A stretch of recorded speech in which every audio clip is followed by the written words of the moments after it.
Welcome to this Killik Explains finance video. This week, company profits, the good, the bad, and the downright ugly. Okay, what do I mean by this? Well, quick overview here.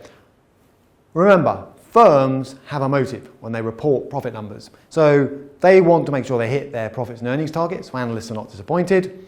They want to present a smooth trend in profits and earnings. Now, that's because most firms' share prices, or a lot of firms' share prices, are driven by changes in profits and earnings. But bear in mind that in some sectors, the share price can also be driven by sales, that's growth stocks, early stage companies, cash flow, income stocks in particular, and assets, investment and property firms. So management teams will also potentially have an eye on maintaining the right trend there.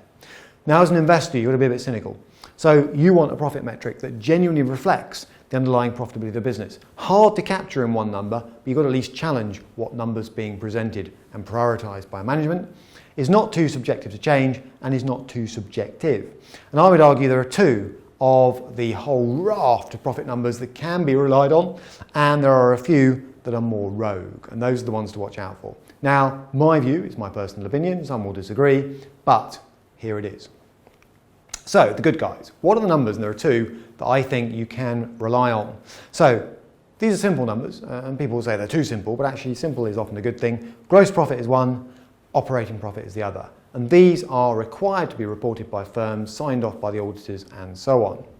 So, a quick reminder for those people thinking, what are these? If I had a basic profit and loss account, it would start with sales, then you'd see a load of costs deducted, and along the way you'd hit some subheadings for profit. So, there's more than one profit number. Gross profit is right at the top. It is simply the gap, and I've made up some numbers there to make it a bit more meaningful, between sales and the direct cost of making those sales. So costs that vary directly with sales. So if you're Marks & Spencer, that's the cost of the sandwich and the packaging and so on before you sell it on for a margin. Right, so before we go any further, gross profit therefore is what? It's a fairly simple number, but don't be fooled by the simplicity, it's useful. It's the profit generated when direct cost of sales are deducted from sales. So just using my previous example, if sales are 500 million, direct cost of making sales 400, one take away the other is 100 million. All right? You can do this as a margin. So you can do the absolute number and you can do the profitability per item sold. That's the margin. So to do that, you just take the profit number you've decided you want to look at, divide it into sales usually, and express it as a percentage. In this case, nice and simple, 20%. The higher, the better. And the more consistent, the better. Now, this one is favoured by fund manager Terry Smith, of Fundsmith, amongst others. He's not alone. It's difficult to manipulate. That's one of the reasons he likes it. It's not impossible, but it's harder to manipulate than other profit numbers we'll look at in a moment. It's also a useful measure of a company's ability to absorb shocks. If you've got a very low gross margin, I'm afraid as Carillion demonstrated, if things go wrong, there's very little scope for manoeuvre, very little cushioning there. And those are two reasons why fund manager Terry Smith likes it. Now, some people would say it's too simple, and if a company isn't making profit, you can't even calculate it. Well, maybe those are reasons to look twice at the investment.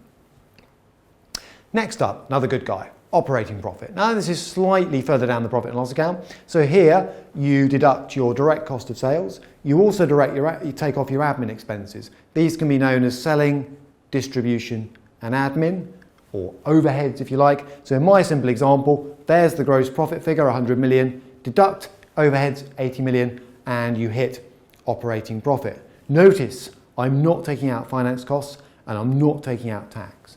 And that's reasonably universally agreed. Why? Finance is not to do with the operation of the business, it's to do with the way it's funded, different, and tax is subject to its own rules. So that can be a bit of a distractor if you're looking at core profitability. Okay, so in summary, if you like, this is the profit generated when you deduct both direct costs and indirect costs, or SDA costs as they're sometimes known. So mechanically in my example, we concluded that if you got down to an operating profit of 20 million, as a percentage of sales of 500 million, that would give you an operating margin of 4%. It's usually going to be lower than the gross profit margin because you've deducted more costs to get to it. Why is it useful? Well, it's watched closely in many sectors, food, retail and so on. It's a complete number because it brings in, unlike gross margin, all of the direct costs and indirect costs of operating the business. It reflects management's ability to control overheads, not just direct cost of sales. That's important. Management must keep a grip on overheads, property costs, staff costs and so on. But it has its critics. And quite often the critics say a better number is EBITDA. Now at this point, some people won't agree with me. Some people say, I love EBITDA. Got to be careful. So here's the bad guy, or certainly the much less good guy. EBITDA, earnings before interest, tax, depreciation and amortization, or earnings before the inconvenient bad stuff we don't want you to look at, a cynic would say. So what is that? What does that mean? Well, if you took a profit and loss account, how would you start about finding this thing? It's not there. It's not in the list of statutory reported profits the auditors sign off on, so you've got to make it up yourself. And to make it up yourself, you take the operating profit number I mentioned just now, that's the 20 million, and what you'd be doing is adding back depreciation and amortization, two specific costs, hence the DAR. So it's still earnings before interest and tax, which is the same as operating profit, by the way. It's just another way of saying it, but add back those two amounts. So what's this all about then? So what is it? Well, mechanically, in my example, if operating profit is 20 million and depreciation and amortization, that's depreciation on fixed assets, amortization on fixed assets that are intangible, is 10 million, then mechanically add that back, you get 30. If you like margins, this per item or per sale, if you like, 30 as a percentage of 500 is 6.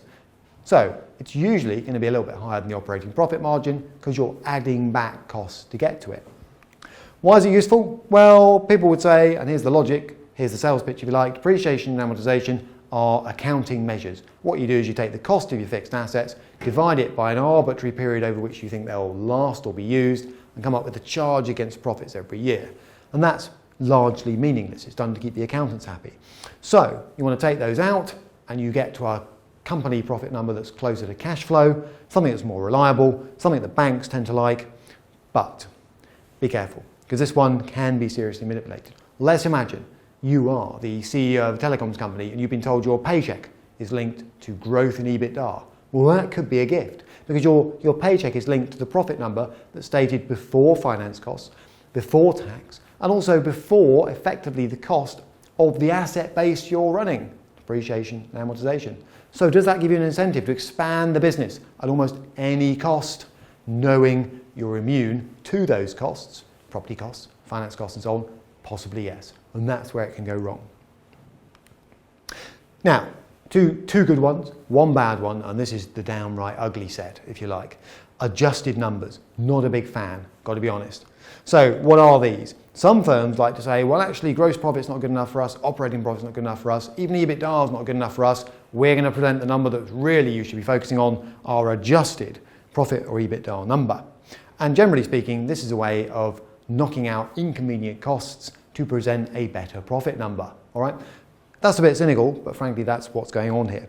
So be careful. Look out for costs that are stripped out as non-recurring or exceptional. I mean, sometimes they might be, but you need to look very carefully before trusting these numbers. So here are some examples. In case you're wondering, what do these look like? How are these badged up? Watch out for firms that say, don't worry about the statutory reporting numbers, focus on community adjusted EBITDA. That's WeWork. Not picking these on these companies as the only examples, but just as examples.